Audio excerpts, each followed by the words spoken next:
Hello and welcome to another edition of In Conversation with Steve Quartermain. And I'm delighted to have as my guest today the Secretary of State, Robert Jenrick. Hello, Robert. Hi, Steve. Nice to see you again. Nice to see you too, and I'm missing the office. So welcome to my. I don't really mean that, but well, welcome to my sitting room, which is the I have to use because it's closest to my router. Look, I'm going to talk to you about planning, and it's an in conversation. It's not an interview. I want to reassure you. There's loads to cover, and I'm sure we won't cover it all. But if I can begin by asking you some sort of general questions, if that's okay, I'm probably going to sort of as a warm up question. And sort of ask you why you think planning is important and what do you think the purpose of planning is? What a good question.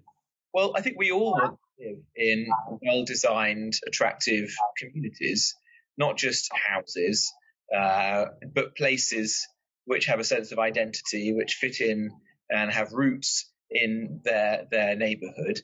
And so the role of the planner, it matters. I think it's mattered for a long time. It matters because we want to design those places as the sorts of places that we would be proud of in the future. And I don't think it always happens organically if completely left to the market. And so we want to ensure that there is a guiding hand, hopefully quite a light touch one, but nonetheless a guiding hand to ensure that things are done in a way which creates good quality, well-designed, beautiful communities that stand the test of time. Yeah, good. Well, I think that's right, and I think that's why I went into planning too, and the link to the sort of health agenda. I mean, some places, I think Scotland have done it, have tried to embed that sort of purpose of planning in legislation. Do you think there's any chance you know going forward, if you're going to have a new planning act, whether you might take the opportunity to be clear about the purpose of planning? I think that's a good challenge that we could think about. I mean, I certainly would like to think that the reforms that we bring forward will return planning to roots, which I think was quite an idealistic profession, where people were driven in because they wanted to create better places. They were interested in, as you say, health and social justice and beauty and design. And the more that we can achieve that, whether that's through some of the design work that you, in fact, started in the department and would allow like to take forwards, or through more master planning of sites, and much more meaningful plan making process than we have today, which engages more. I genuinely believe that we can free up planners from quite a lot of the day to day and help them to focus on the things that I suspect drove most of them into the profession. Yeah, I think that's right, and I'm going to come to the white paper, obviously enough, in a minute. But I suppose it's sort of fair to say that not everybody thinks that planning is great, and I read the Prime Minister's forward to the white paper with interest. I mean, it's quite scathing about planning, and of course he's not the first Prime Minister to be so advised. I can remember David Cameron talking about enemies of enterprise, which from a personal point of view, as a very pro-growth planner myself, I always found a bit hard to swallow. But the very issue that the Prime Minister raises in his forward talks about the fact that the planning system is as it is because the result of people keep changing it, and it is change. He talks about another change. As we're about to advocate yet another change, do you think there's a particular reason why the previous changes haven't worked?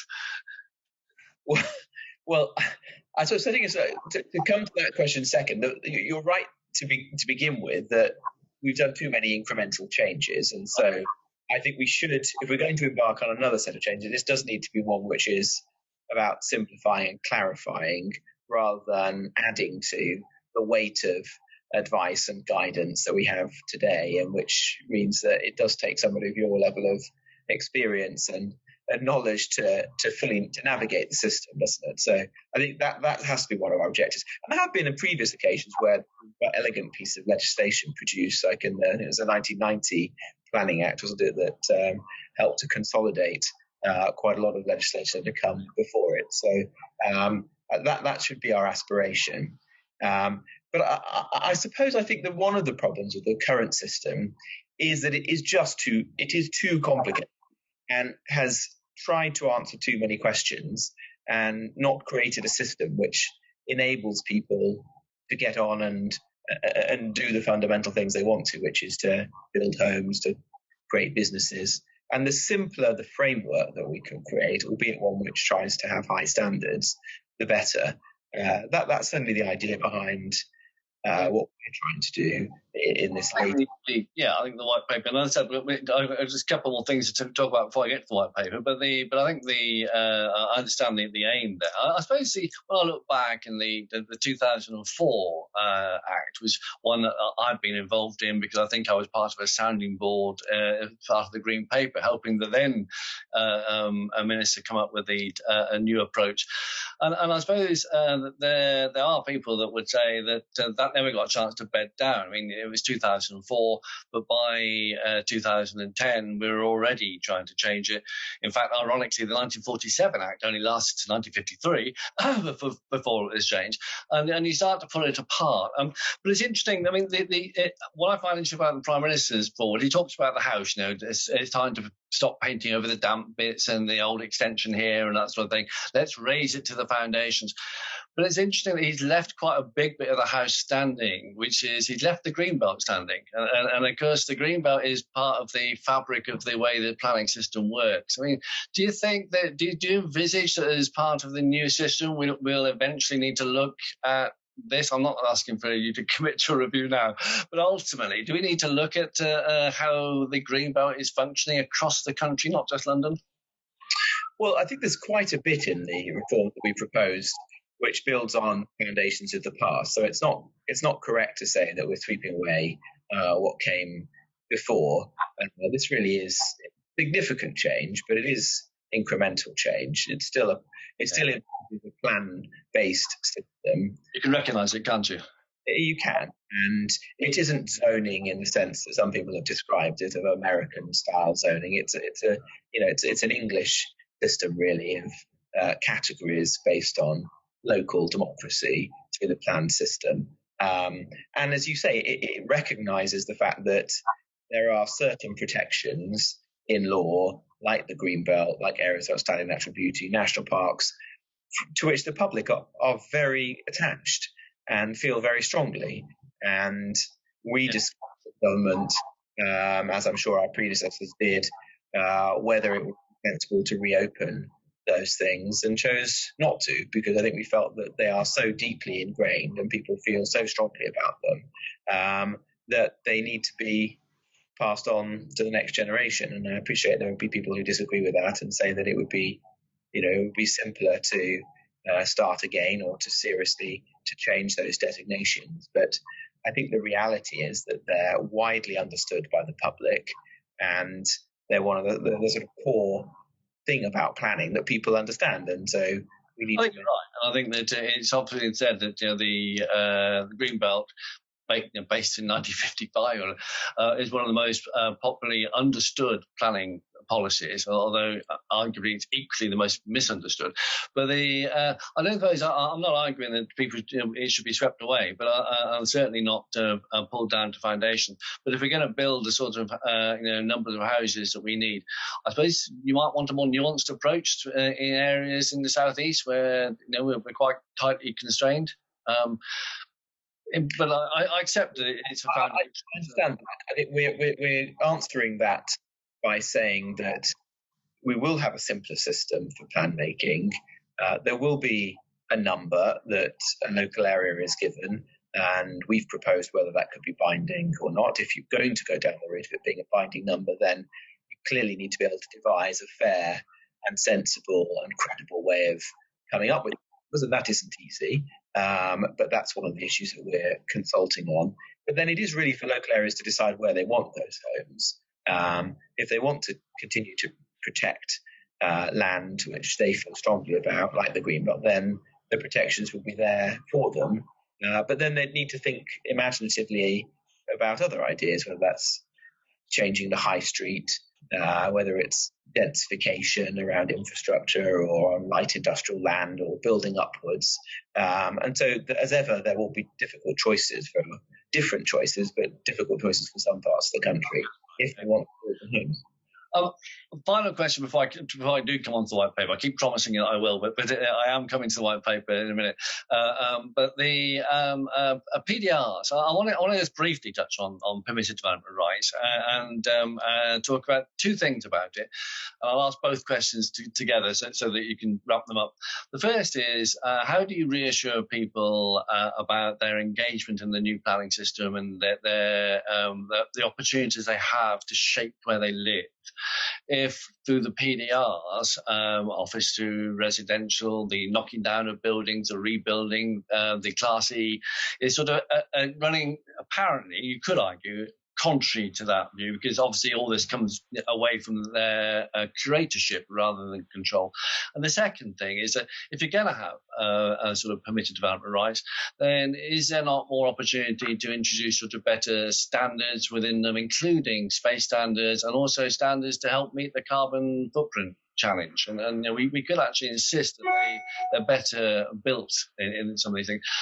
Two questions there, Robert, but I wonder whether it's a PDR question.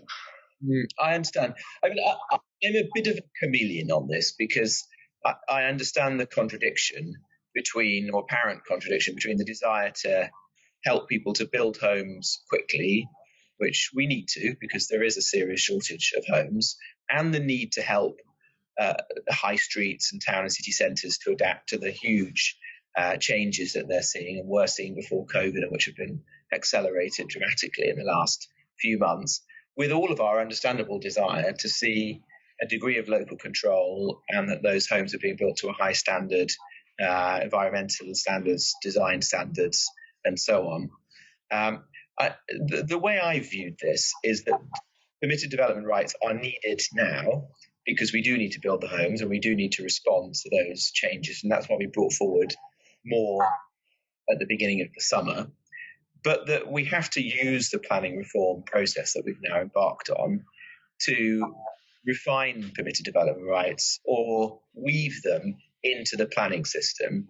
And that, I think, means a couple of things. It means trying to think about what is the role of the local community through the plan-making process or otherwise, such as prior approval, which we have put in place for the building upwards permitted development.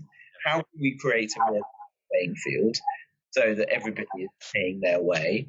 And if you're a developer on a office to commercial resi PDR, you're also your share of social infrastructure, and that I think could be delivered through our infrastructure levy, and we would expect that to apply to everyone, regardless of the route into the planning system. And then how can you embed higher standards more generally?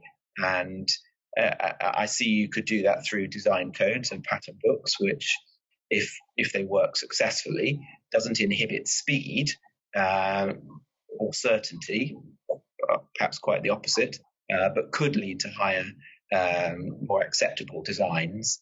And I think you could see the same happening for things like car parking spaces, environmental standards.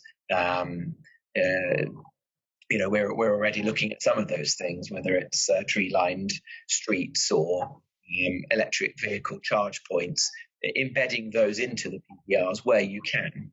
Of course, it's quite a crude tool, a PDR, so as you know, it isn't easy to implement those things, but that's certainly our aspiration. And so I would like to think that if you ask me that question after we've done these planning reforms, that PDRs have, if not been retired, have been woven into the planning system, and that we've managed to answer and mitigate some of the perfectly legitimate questions then that people regularly raise. I suppose if you've done that, I won't need to ask you the question again, but because it will work. I suppose the issue is about the way in which they play out into your new reforms. And I want to come to that now and to link to that.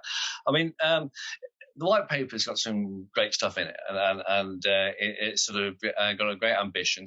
The detail, and I've said, obviously a lot of this links to the detail, and the consultation sometimes says, well, help us shape the detail, and I get that. Sometimes, of course, it's difficult to shape the detail if you don't have the detail to inform your opinion. But I can see what you're trying to achieve here. Tell me, what do you think? In your ambition for the new structure, what does success look like? Well, I think I'd like to believe that we could create a system which was significantly simpler and more certain, a system which was easier to engage with for the public and for the whole cross-section of people who are interested in this, from small builders up to the big developers, for the benefit of everyone, that it was driving higher standards. And so we were managing to square the circle of having a simpler system, but one which didn't drive down standards. And so that you could use it to push better design standards and make a reality of some of our aspirations around beauty. That it was a much more modern system, so that we're finally embracing digital technology. And I think that's something that unites almost everyone, that the system needs that. And by that, I don't mean just a giant government IT project, but that actually we managed to spur the huge number of entrepreneurs who are interested in prop tech, or plan tech, as perhaps we should call it, to really be active and to make the system more efficient, but also more engaging. And that we also, as a fundamental result, is homes that are good quality, well-designed homes, but more of them being built than we're able to do today. I mean, that has to be our aspiration. It isn't just about homes, it's also about jobs. And so planning isn't solely about building more homes. We also want this to be about creating opportunities for investment and job creation, particularly in parts of the country that need them. And I think some of the reforms we're bringing forward will be able to do that. But we do want to see this as a way of delivering the homes the country clearly desperately needs. I'm a big fan of the digital agenda, to be honest. I'm not necessarily seeing it as a government project, but the whole idea of digitizing the planning system and having all this data not only transparent and available to the public and anybody wants to use it, but actually to available to planners too. And I suppose one of the questions I have for you is that if you arrive at a position where you've got a digital platform, all this information here, could we have some sort of national planning, some sort of, how do we get the strategic planning into this? Because if you've got all this data there, you ought to be able to look beyond boundaries and to see how things work. And I'm really excited about sort of modelling how things might work. If you want 1 million houses in the Oxford-Cambridge corridor, you could model it and actually start to have a sort of national approach, some strategic planning. Did you see strategic planning coming through a digital door? I think that's a very interesting idea. I mean, definitely, if you can harness data, you must be able to use that to inform making in a way we just can't do today. And I think the potential for open data here is huge. Obviously respecting the public's desire for certain things to be confidential, but in general enabling people to really see where demand, where homes, understanding how rules are impacting people.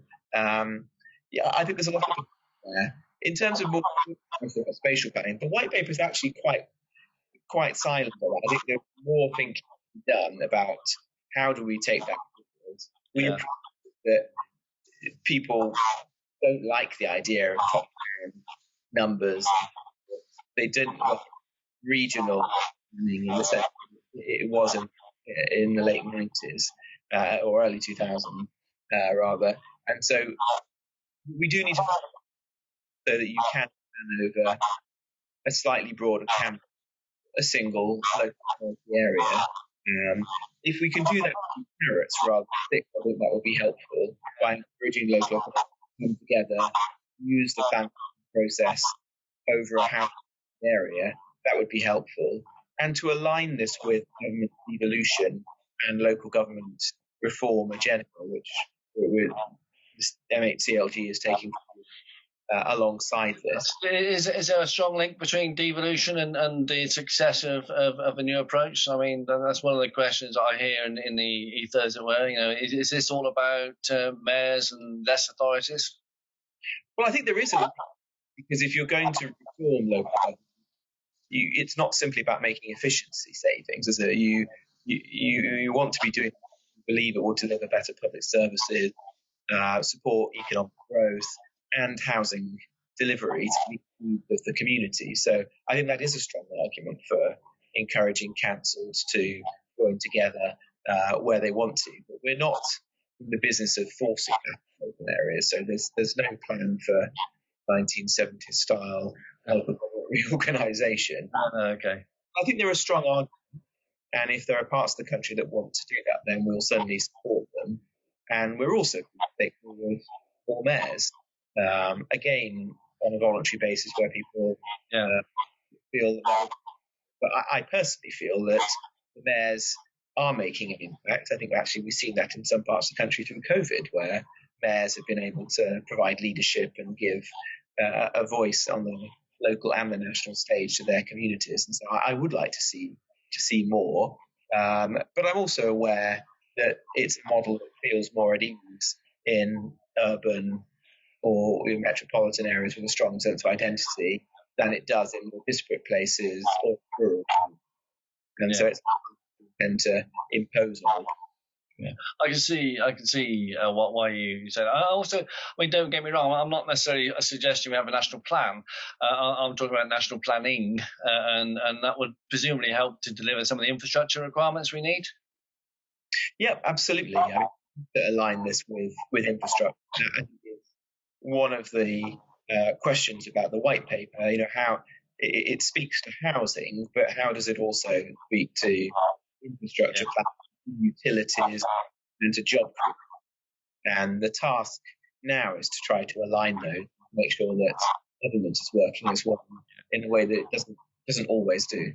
Yeah, a couple of questions on. You mentioned top-down figures and the like, and there's a couple of questions I want to ask you about the standard methodology. Nothing technical, I promise, because it's extremely complex, as we all know. But given the current consultation on it, I mean, did you think that and how those numbers are playing out, and there's been lots of people modelling them and saying, well, this is what this would mean, etc. Do you think that you're going to need to review the standard methodology further? Because some of the figures seem to be quite alarming people. I know we do need the houses, but it's actually showing in certain areas quite high increases. To be fair, some decreases elsewhere. But do you think there's have you got it right yet? I think there's more work to do. I mean, it is a genuine consultation, and we're listening to people's view. The methodology is not. This isn't not producing numbers from a particular community. It's the start of the plan making process, and then in the second stage, local land constraints are taken into account. So it can be quite misleading to compare it to say how homes were delivered in a particular place last year, or even to the number in the local. There are different levers at our disposal. The current methodology is quite heavily weighted toward affordability. So setting out to build homes in places where it's most expensive today in order to help more people on those places. I think that's a legitimate objective. But I think it's also a fair comment to say, well, how does this map our ambition to be levelling up and building more homes in other parts of the country, particularly in the middle and the north, and regenerating towns and cities? And so I think there is further thought to be done there as to how the methodology addresses that. Clearly, those are long-term aspirations that require broader investment. It's not, we can't drive significant numbers of housing homes to be delivered in cities alone, because the demand isn't there today, and it would need to be accompanied by a broader strategy around operation and job creation. I think we have to get the balance between those two, affordability, levelling up. There is perhaps some more work. And indeed, how the market works, because the price of land varies up and down the country. In terms of, I'm going to link something I mentioned earlier about top-down figures, community engagement. I mean, if you've got, as the reforms indicate, figures that will be given from central government, 3 types of land in the local plan decided by councils, the rules that might apply within those 3 types of land decided by councils. How do you reassure communities that this promise about being engaged in the system from the beginning? How do you reassure them they actually will have a say? I suppose the link question is this the end of neighbourhood planning? I don't think it is. I mean, I think that there has to be a continuing role for planning, and though we have further work to do, there's every reason that this could be more of a set in local for neighbourhood plan. There is today, if we can weave them into the 30-month plan making process, so that there's a proper between what's happening at the neighbourhood level and the overall. It could make it more binding than it is today, more meaningful. I think design codes are also something done at a neighbourhood level. I mean, obviously, plans do consider design and heritage today, but it's not as meaningful as it could be. Whilst if we have the ability for neighbours to their own design guide or to significantly tweak the design guide of their local authority, then I think that's another element in which local neighbourhood plans could have have more weight than they do today. And I suppose lastly, one of the virtues of the system we're proposing is that if it succeeds, it would mitigate against speculative development, because if a local authority had created a plan according to the new system, a plan which lasts for 5 years, had sufficient land allocated, those portions of parcels of land that were in the protected zone, it would be difficult to see why they would be developed unless the local community wanted them to be. So I'm sure there'd always have to be a route for someone to put it. But by implication, they would be decided by the local council, and there wouldn't be an easy rule against that if they hadn't been a plan-making process. Yeah. I think that would be a way to build more support than we have today, because certainly in some parts of the country, not all, but in some parts of the country, it's speculative development against the local plan, against the neighbourhood plan, which does a lot of damage to people's confidence, because they just question why they wasted so much time. Yeah, absolutely. Well, I suppose it depends a bit about. I mean, I'm pleased to hear you mention heritage assets and the like. I think that is one of people's concerns about how heritage assets, literally listed buildings, conservation areas, are going to be protected. And if they can't be protected through the 3 zonings, then presumably they can be protected through more locally set codes and the like. But I suppose the issue is it depends how those 3 zones those. I'm trying to avoid the Z word. Those 3 areas are actually allocated. Do you see it as being broad brush, or do you see it as being more sort of like a jigsaw of site specific? This bit growth, that bit protected, that bit renewal, or is it sort of more broad brush? Do you think, or is that yet to be decided? Well, it's yet to be decided, but I think that I think it will vary in different parts of the country, obviously depending on the geography in your area. But I think there's no reason why it couldn't be quite specific in the individual parcel or put into a category or another, so that you might have more site for ready development where there's broad that need to be developed, put into, say, the growth category, whilst the rest is in renewal. Growth is the vision for a growth area is really more substantial, which is not so dissimilar to the system today. You'd be at sites where the local, in concert with the community, identified more substantial, either for housing or for commercial. They would then try, if they wanted to do planning as possible during the plan making process, and it would be up and running. And the major difference to today would be that would carry with it outline planning rather than that developer having to remake a second time, having already done. Yeah, and I think there's a lot of. I think seen through that lens, Yeah. isn't more continuity change. Yeah, I think that I could see that myself, and I think that if you look at it, well, as you said right at the very beginning, it has roots in the existing system. The difference being is that how quickly you can then proceed to develop within the areas that you've identified, and that's really quite interesting. Just to finish on the local design codes, I mean, you've just appointed Nicholas Boyd-Smith to sort of head the steering group, or whatever it is going to be called. I mean, how do you think that's going to operate, or is he yet to set the terms of reference? Well, we're in the process of setting the terms of reference, so you're slightly preempting us here. But I mean, one term is try to provide support to as many parts as possible to design codes. We've spoken about mandating a design code for each local authority area. As I said, they could also ask their neighbourhood to create as well. But that's a big piece of work. There are many design codes today, level of detail we're talking about here. There are some which are well known, and there have been some successful design codes in places like Essex or the Cotswolds. Yes. We're up on the Essex design code. But we'd like that happens across the country. So part of the mission of the organisation that Nick will help us to create will be to support local authorities get out and do those across the country.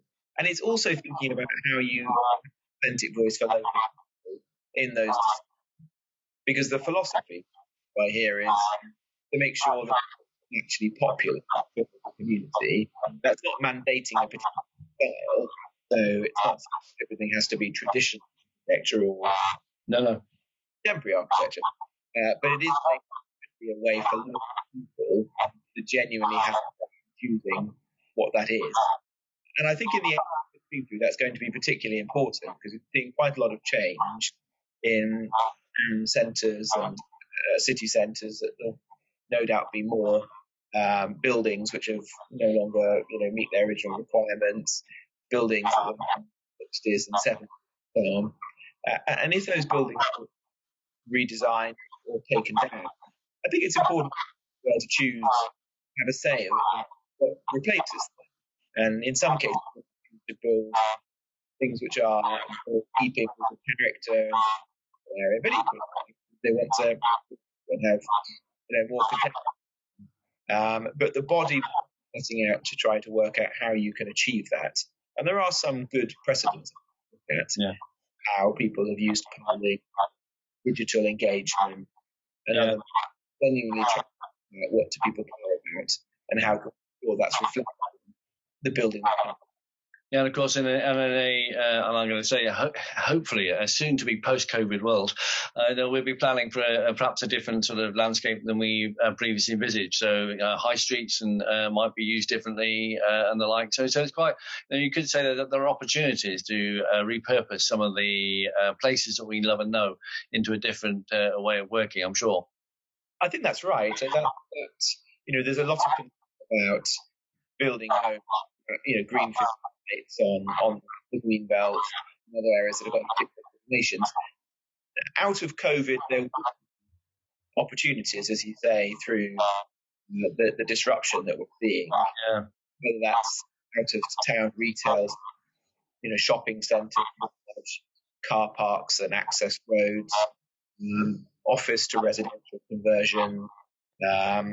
There will be opportunities to build homes, convert to homes, and we need to make sure that we see those opportunities, but we also get it right. And so that those homes are ones that we look back on and which we'd given more thought to. Oh, but there's so much more we could talk about, but you'll be pleased to know I'm just going to ask you 3 more questions, and so you can sort of think this is coming to a close. There's so much we could talk about. We haven't touched on things like EIA or SIL or how it works in London, and I think this is almost like a separatist. We need to come back to that, and I suspect if I did ask you that, you're going to say you're working on it and you're considering that down the line. But the 3 questions I do want to ask you is about resources. A lot of it talk about, well, and people have said, well, if the existing system was better resource, it would work better. You've talked quite clearly, and you've made announcements only last week about resources in local authorities needing to be paid for. I suppose my question is twofold. I'm not sure where the money is going to come from to pay for it. That's the question. It could be fees, I suppose. But secondly is where the people are, and I suppose the question is that I was when I first started in Chief Planner, we had bursaries to try and encourage people to join the planning profession, and of course you could have a broader professional interest. I mean, it's not just planners you need to deliver this agenda. I mean, how are you going to try and ensure the resources are there? Is bursaries coming back?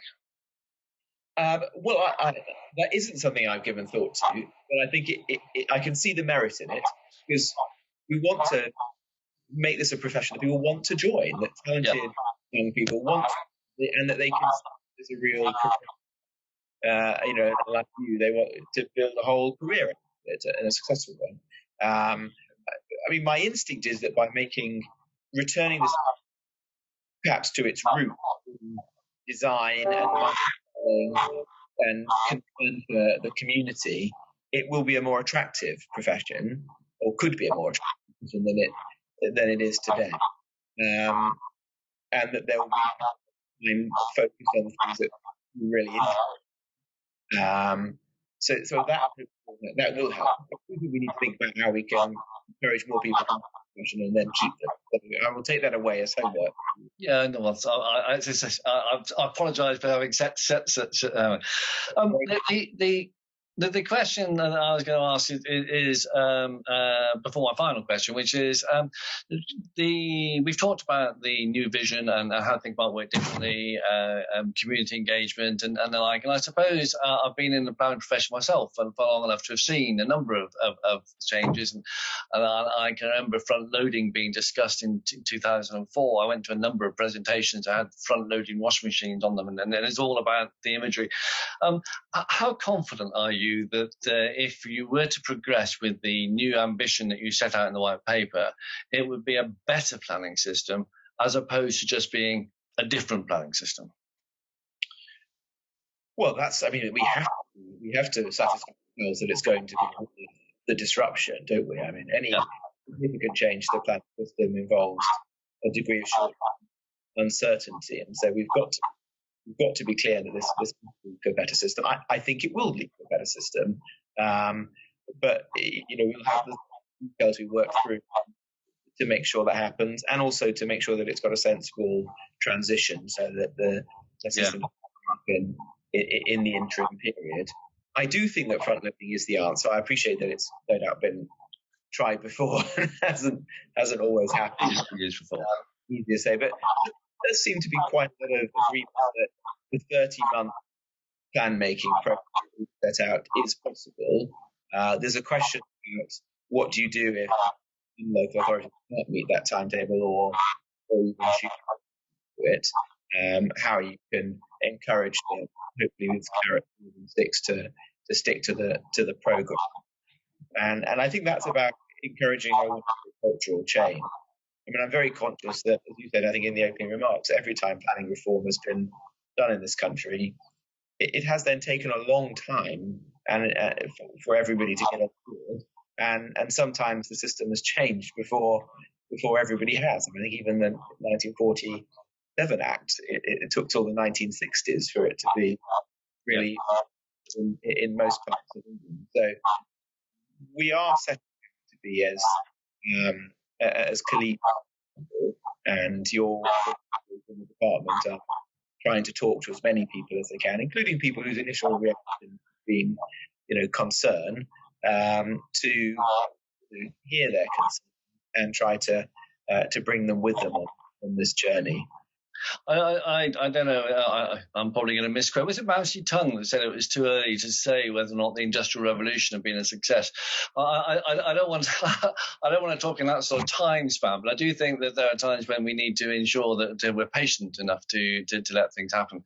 If you were to progress with the new system, I mean, bearing in mind everything else is going on, and I deliberately haven't mentioned some of the other challenges the government faces. But do you have an idea of a programme for legislation? Is this something that do you see happening over the next 2 or 3 years? You mentioned the transitional period, and I see that as being so critical to maintaining development, house building, the construction industry. We don't want people just to stop. But do you have a sort of an idea about how the programme might be delivered?